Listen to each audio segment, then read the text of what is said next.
Are you looking to purchase a home and take advantage of the negotiations that are happening today in this crazy market, but you also want a low interest rate without having to pay an arm and a leg? Well, I have a solution for you, and let's dive into it.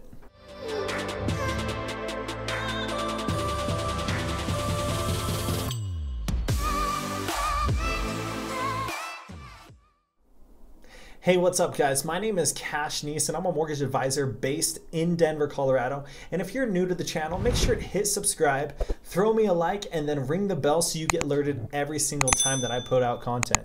So like I was saying, are you looking to purchase a house and you want to get some seller concessions, you want to get a lower price, but you also want a low interest rate without having to pay an arm and a leg? Well, this is going to happen for you by doing a buy down. And today I'm going to talk about the difference between a temporary and a long-term buy down. So a temporary buy down is a buy down of your interest rate that is only temporary, as it sounds. A very popular one right now is a 2-1 ARM.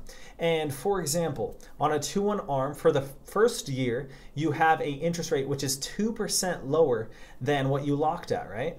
The next year, you have an interest rate which is 1% lower, 2-1, lower than the interest rate that you locked at. And then the third year, it goes to the rate that you locked at. However, you are able to refinance before this time if rates do come down.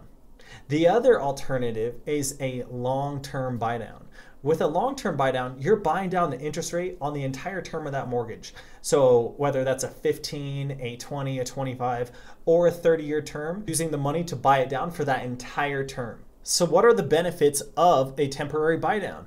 A temporary buy down is a great way to reserve a worst case scenario situation while still taking advantage of lower interest rates. For example, on that 2-1 buy down, the first year you have an interest rate that is 2% lower. The next year you have an interest rate that is 1% lower, and then it goes to the rate that you locked at. The great part about a temporary buy down is the money to buy down the rate actually sits in an escrow account, and then it's taken from there every month to help make your payment lower. Now, if you're able to refinance before the end of your buy down period, the money that's in that escrow account actually goes towards your principal balance to help make that payoff lower for your next refinance. Now, what are the benefits of a long-term buy down? Long-term buy downs are great when you think that you're going to be in that home or at least have that loan for about 5 years or as long as it takes to recover the cost of the buy down. For example, let's say a buy down costs $5,000. I want to make sure that you have $5,000 of savings before you are to refinance or sell that home. Because as I mentioned, you don't get the money back from that long-term buy down.